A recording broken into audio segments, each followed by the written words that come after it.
Ho ho ho! Regardez ces 3 Pères Noël debout côte à côte. À première vue, ils ressemblent tous au vrai Père Noël. Mais en y regardant de plus près, vous pouvez repérer quelques détails suspects. C'est parce qu'un seul d'entre eux est le véritable Père Noël. Les 2 autres sont des imposteurs. Pouvez-vous identifier celui qui déposera des cadeaux sous votre sapin de Noël? Merry Christmas to everybody! Regardez le premier Père Noël. Avez-vous remarqué cet élastique qui tient sa barbe autour de ses oreilles? Cela signifie que c'est une fausse barbe. De plus, il semble porter des lunettes, mais si vous regardez bien, elles n'ont pas de verre, ce qui les rend purement décoratives. C'est suspect. Le deuxième Père Noël porte des baskets sportives au lieu des bottes noires traditionnelles que le Père Noël porte habituellement. Cela soulève des doutes quant à son authenticité. Quant au troisième Père Noël, il arbore une barbe blanche épaisse et d'apparence naturelle, et il n'y a pas d'élastique autour de ses oreilles pour la tenir. Il porte également les bottes noires traditionnelles, et bien qu'il ne porte pas de lunettes, il est le seul vrai Père Noël. Quelqu'un avait volé les chocolats aux amandes du Père Noël, ceux qu'il gardait dans l'écurie des rennes. Le Père Noël se disait qu'il devait s'agir d'un de ces lutins qui travaillaient là-bas. Il était également inquiet car tous étaient allergiques aux noix. Alors il fit venir tous les lutins dans une pièce. L'un d'entre eux sortait sans cesse sa langue puis riait. Le deuxième lutin avait des traces de quelque chose de marron sur ses doigts. Et le troisième lutin sautait sur place. Regardez attentivement les lutins et aidez le Père Noël à découvrir lequel est le voleur.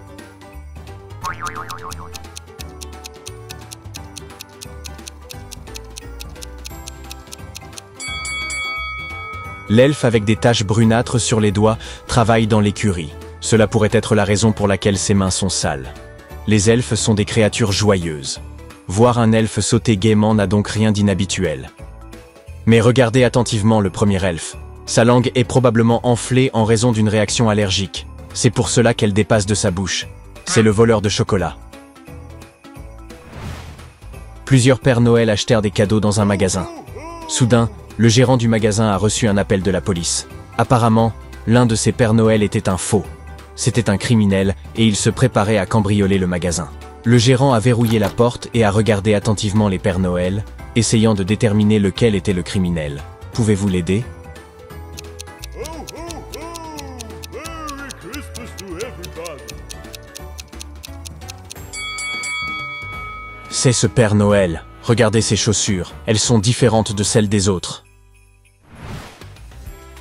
Regardez ce pauvre Père Noël debout sur le bord de la route. Son traîneau semble avoir dérapé. Il a fini dans un fossé. Demandons au Père Noël ce qui s'est passé exactement. Oh, il s'avère qu'il est sorti pour tester son tout nouveau traîneau électrique sans rênes. Mais soudain, le Grinch sur des skis est apparu juste devant le traîneau. Alors, le Père Noël a dû faire un virage serré, et c'est ainsi que son traîneau a fini dans le fossé. Mais ne pensez-vous pas que quelque chose ne colle pas dans cette histoire ?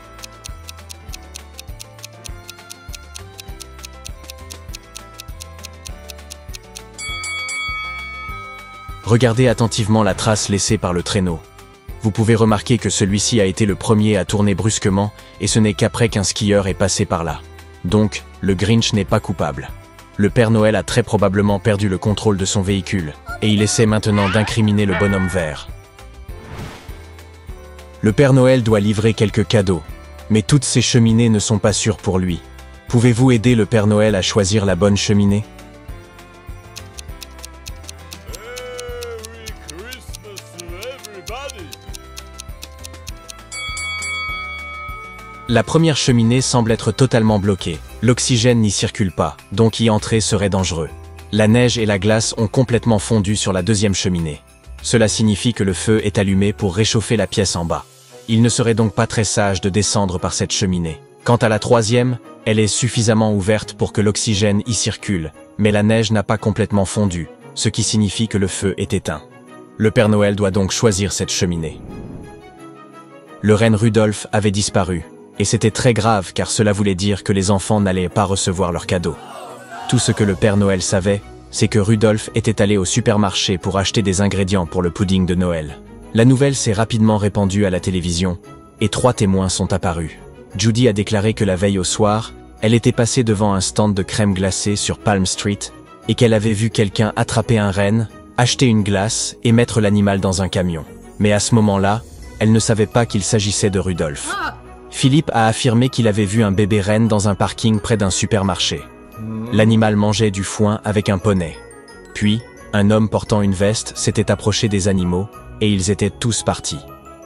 Et Kira a dit que le soir, elle avait vu un homme attraper un renne avant de l'emmener dans une voiture noire.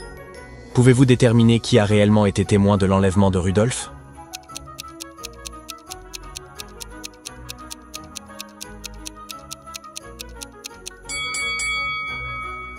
C'était Kira. Rudolf n'était pas sorti pour chercher une glace. Et il est adulte, pas bébé.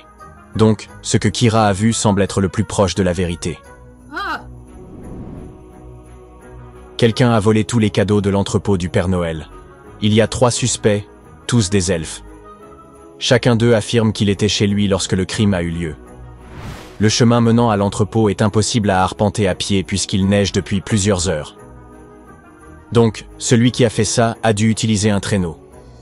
Pouvez-vous aider le Père Noël à découvrir le coupable?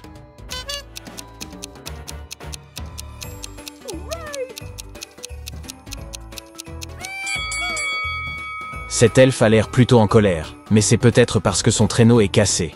Cela signifie qu'il n'a pas pu quitter sa maison. Le traîneau de l'elfe à droite est couvert d'une épaisse couche de neige. Il est peu probable qu'il l'ait utilisé récemment. Mais regardez le traîneau de l'elfe du milieu. Il y a de la neige en dessous. Cela signifie qu'il l'a garé près de la maison, après qu'il a commencé à neiger. L'elfe n'était donc pas à la maison. Alors pourquoi ment-il? Est-ce parce que c'est lui le mystérieux voleur?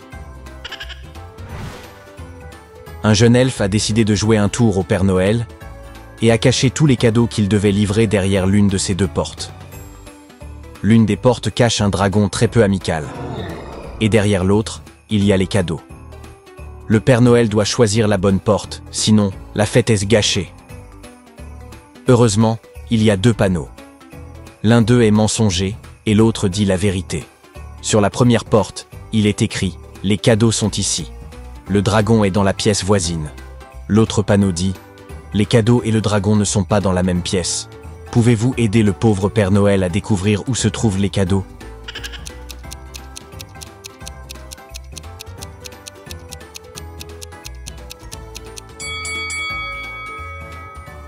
Les cadeaux sont dans la 2e pièce.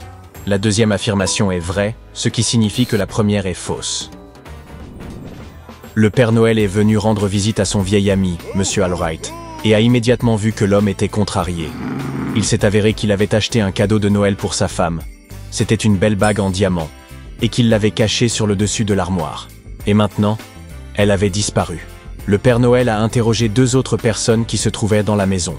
Le fils de Monsieur Allwright, Jérémy, âgé de 7 ans, et son collègue Jim, qui lui rendait visite.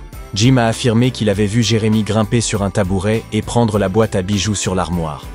Jérémy a juré qu'il n'avait rien pris. Aidez le Père Noël à découvrir qui dit la vérité et qui a pris la bague. Ho, ho, ho! Merry Christmas to everybody! Même si Jérémy monte sur ce tabouret, il sera encore trop petit pour atteindre le haut de l'armoire. Donc, Jim ment. C'est probablement lui qui a pris la bague. Et maintenant, que diriez-vous d'un quiz de Noël court et divertissant? Pourquoi le Père Noël est-il si fort en karaté?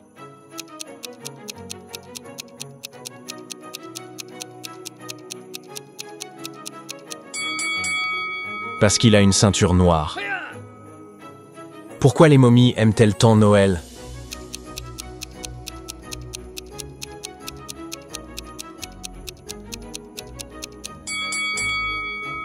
À cause de tout l'emballage. Qu'est-ce qu'un bonhomme de neige aime manger pour le petit déjeuner?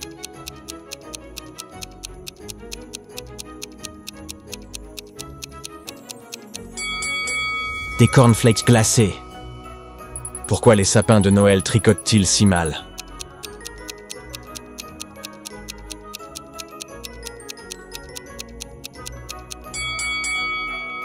Parce qu'ils n'arrêtent pas de perdre leurs aiguilles. Que devient un bonhomme de neige en été?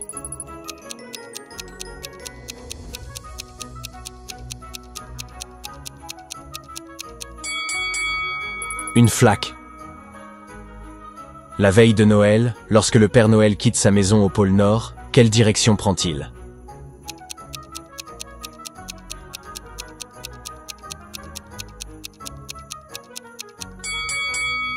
Le Sud. Si vous êtes au pôle Nord, la seule direction que vous pouvez prendre est le Sud. Et enfin, la plus compliquée. Qui dit ho ho ho?